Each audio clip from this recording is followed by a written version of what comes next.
ኤርትራ በኢትዮጵያ ላይ ከፍተኛ ትችት ማቅረቧን አሁንም እንደቀጠለች ትገኛለች። ከሰሞኑ ኤርትራ ከግብጽ ጋር የወደብ የማልማት ስምምነት ማድረጓን ተከትሎ የኢትዮጵያ መንግስት ከፍተኛ ትችት ማቅረቡ ይታወቃል። ከዚህ ጋር ተያይዞ ምላሽ ሰጥታለች። ኤርትራ በምላሿ እንዳለችው ከሆነ ኢትዮጵያ መንግስት ኤርትራ ትብብር ስታደርግ ትችት ማቅረቡን አሁንም ቀጥሎበታል ስትል ከሳለች። በተጨማሪም ደግሞ በአፋር ህዝቦች ላይ ይደርሳል የተባለውን የዘር ፍጅትም እንደዚሁ በክፉ አውግዛለች። የኢትዮጵያ መንግስት ነው ከፍተኛ የሆነ የሰብአዊ ጥሰት እየፈጸመ የሚገኘው በሀገሪቱ በተለያዩ ቦታዎች ላይ የዘር ተኮር ችግር አለ፣ የብሔር ችግር አለ ስትል ኤርትራ የኢትዮጵያ መንግስት በክፉኛ ተችታለች ነው የተባለው።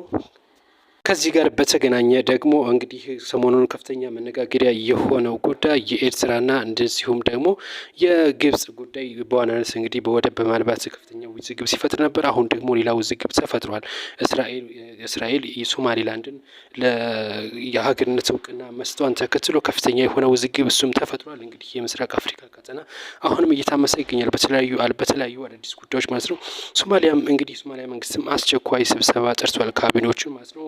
እስራኤል እውቅና በመስጠቷ ምክንያት እንግዲህ እስካሁን ኤርትራ ምንም ምላሽ አልሰጠችም። የአፍሪካ ህብረት እንደዚሁ እንግዲህ ተቃውሞውን ገልጿል። የተለያዩ ቱርክን፣ ግብጽም እንደዚሁ መግለጫ አውጥተዋል ነው የተባለው።